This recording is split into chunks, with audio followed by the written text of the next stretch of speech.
En el año de 1926, México fue testigo de una de las guerras más violentas de la historia que ha sufrido este país. Alrededor de 250,000 personas, entre civiles y efectivos de las fuerzas cristeras y del ejército mexicano, perdieron la vida en esta cruel y espantosa guerra, la cual fue llamada como la Guerra de los Cristeros. Dicha guerra dio inicio cuando los religiosos católicos se opusieron a la famosa ley Calles. En este video conocerás la historia detallada de esta guerra, así como los mártires que perdieron la vida al defender sus ideales. No olviden suscribirse, darle like y activar la campanita de notificaciones. Vamos a ello.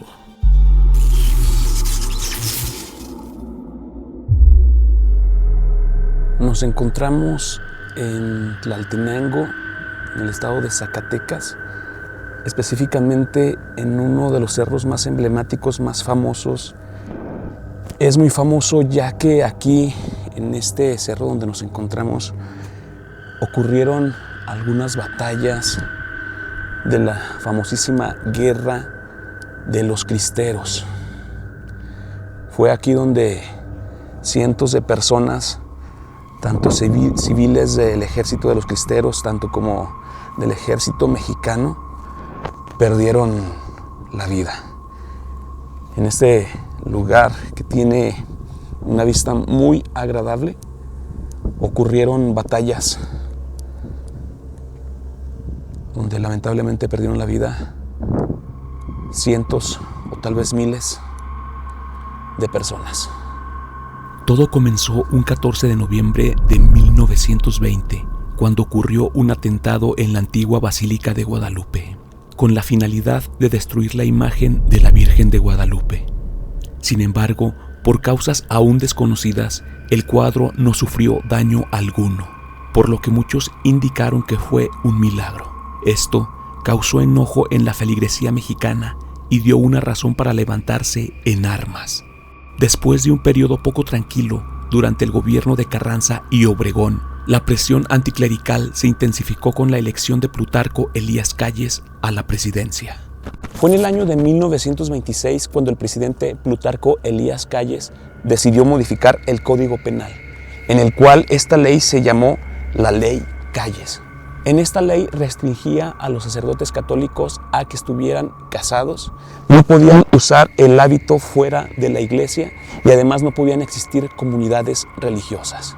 Esto alteró mucho a los religiosos y al pueblo, que hizo que tomaran decisiones extremadamente fuertes.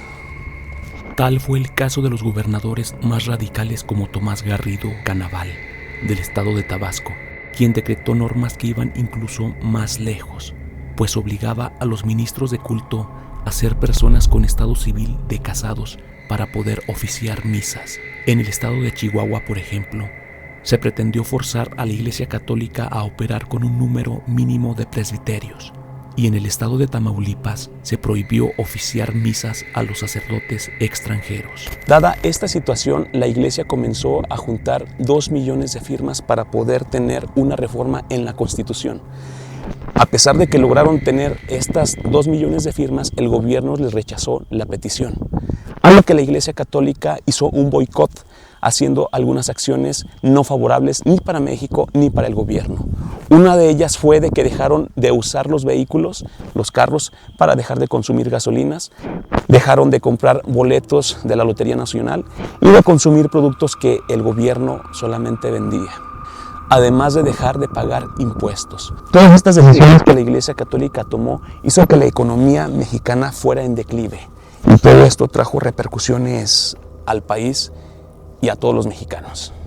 La radicalización hizo que en zonas de los estados de Guanajuato, Jalisco, Querétaro, Aguascalientes, Nayarit, Colima, Michoacán, San Luis Potosí, Zacatecas, Ciudad de México y en la península de Yucatán creciera un movimiento social que defendería los derechos de libertad de culto en México. La dirigencia del movimiento, cercana a los obispos mexicanos, creyó que era viable una salida militar al conflicto, y en enero de 1927 empezó el acopio de armas, las primeras guerrillas estuvieron compuestas por campesinos. El apoyo de los grupos armados fue creciendo. Cada vez se unían más personas a las proclamadas de Viva Cristo Rey, Viva Santa María de Guadalupe, lanzadas por quienes fueron conocidos como los cristeros. Este movimiento armado fue llamado por ellos mismos como los cristeros, y el primer movimiento importante que se dio en esta guerra fue un 14 de agosto de 1926 en Valparaíso, dirigido por el señor Pedro Quintero. Días después, el 29 de agosto de 1926, se dio la primera batalla entre el gobierno y los cristeros en Huejuquilla, Jalisco. En esta batalla, los cristeros obtuvieron su primer triunfo, a lo que ellos gritaron su grito de guerra y su grito de triunfo, que era ¡Viva Cristo Rey! Y como pueden ver aquí detrás de nosotros tenemos este monumento imponente, muy alto, la cual se llama el Cristo Rey. Es un monumento que se hizo en honor obviamente de Cristo y de los cristeros. El ejército cristero estuvo compuesto básicamente por peones y aparceros rurales, dirigidos por algunos veteranos revolucionarios, expartidarios, algunos de ellos como Francisco Villa, Emiliano Zapata, y participaron también algunos sacerdotes. Todos ellos combatían la política laica del presidente Plutarco Elías Calles. En enero de 1927 comenzó el alzamiento civil y días después apareció un referéndum que, a partir de aquel momento, no les dejó más remedio que la guerra. Las mujeres desempeñaron un papel muy importante durante esta guerra. Se cuenta que eran las más entusiastas a la hora de los combates y se calcula que fueron 25,000 brigadas femeninas las que participaron durante esta rebelión. Se cuenta que fueron las primeras guerrilleras, eran las más entusiastas a la hora de los combates.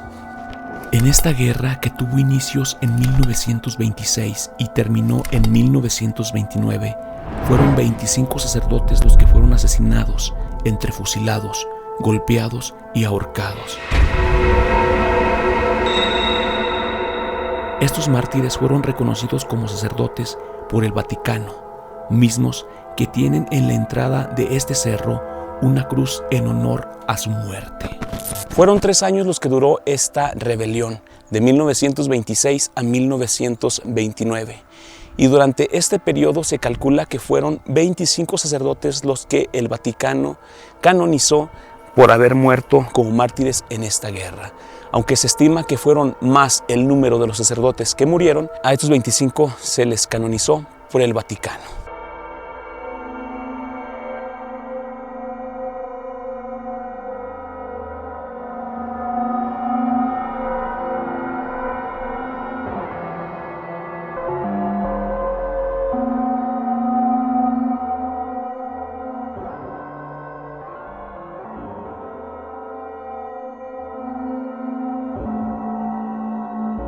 Y esta cruz, que me comentaron que esa madera es de aquellos tiempos, de ya hace 99 años de este acontecimiento. En el 2026 se cumplen 100 años. Y justo atrás tenemos esta bella vista, muy alta por cierto, del valle. Justo allá está Tlaltenango, Momax y todas estos municipios. Pero como pueden ver, es una vista muy, muy bonita. Y este es el refugio. Este era un campo estratégico que los cristeros usaban. Como vimos ahorita, se ve todo el valle, se ve todas las entradas, las salidas. Y esta construcción fue construida en aquel tiempo. Me parece que está cerrada. Es mampostería. Y sí, está cerrada. Es un pequeño cuartito.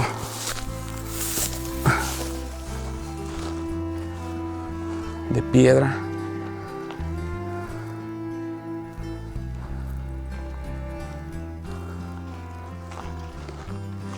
Y así es como luce actualmente este lugar donde se llevaron a cabo batallas de este movimiento armado llamada la Guerra de los Cristeros.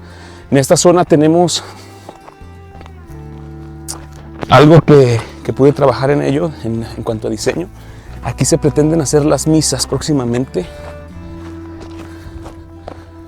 Son unas gradas, las gradas, y el sacerdote, el párroco, va a estar justamente ahí, en esa plataforma que va a ir cubierta de agua. Ahí se van a dar las misas. Y todo esto así luce actualmente este campo de batalla. Sí está muy alta la escultura del Cristo Rey. En esta zona se cuenta con el Cristo Rey, con ese edificio de usos múltiples que se ve al fondo. Se tiene también ya esta techumbre. Me parece que es para las misas que se realizan aquí una vez por mes, para que no pegue tanta las inclemencias del tiempo. Si se fijan, es puro cerro. Allá tenemos el comedor, uno de los comedores que aquí usan para alimentar a las personas desfavorecidas. Y bueno, mis hijos, espero les haya gustado este pequeño recorrido y esta breve reseña sobre la historia, sobre este acontecimiento trágico que ocurrió en la historia mexicana. Espero les haya gustado. No olviden suscribirse, darle like y activar la campanita de notificaciones. Recuerden que soy su amigo Jaso y nos vemos en un próximo video. Hasta luego. Bye. Bendiciones.